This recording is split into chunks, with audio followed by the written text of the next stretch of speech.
Peace be unto you.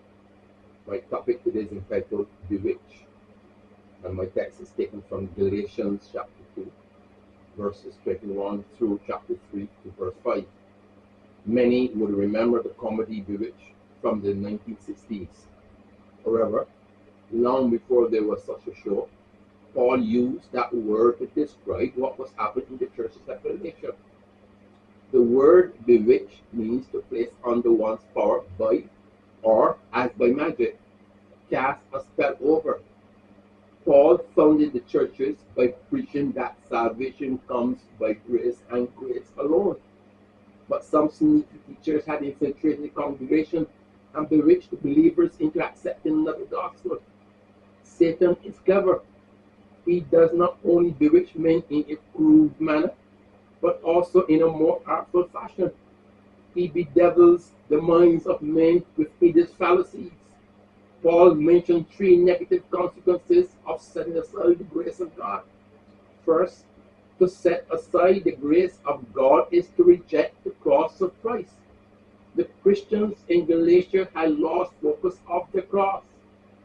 These false teachers had hypnotized them into thinking the cross was enough, and the Christian in Galatia fell for the hoax. Today, people are still rejecting the work of Jesus on the cross and replacing it with keeping rules and observing rituals. Second, to set aside the grace of God is to reduce the value of suffering. Paul reminded them to remember how much they had suffered because of their faith. He wrote, "Have you suffered so much for nothing? Is it really was for nothing?" Sacrificial worship was a part of the Jewish faith as well as the pagan religions of the Romans.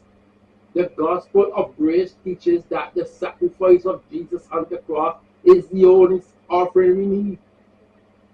Christians refused to practice sacrificial rituals, and they were persecuted for their faith. They claimed his death was the only sacrifice needed. This put them at odds with both the Jews and the pagan religious.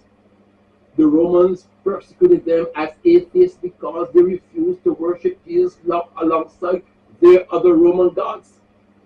When you are struggling, don't set the grace of God aside.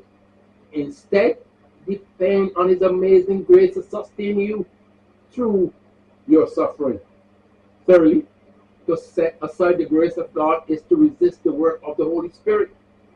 Paul's strongest objection to legalism was that it denied the work of the Holy Spirit. He wrote, "Did you receive the Spirit by observing the law or by believing what you heard? Are you so foolish? After beginning with the Spirit, are you now trying to attain your goal by human effort?" People think God needs our help. Sure, God can save me, but I must help him save me by doing all that thou shalt, and above all that thou shalt not. It is the Holy Spirit who saves us, and it is the Holy Spirit who sanctifies us. That means he is gradually making us more like Jesus. Read Philippians 1:6.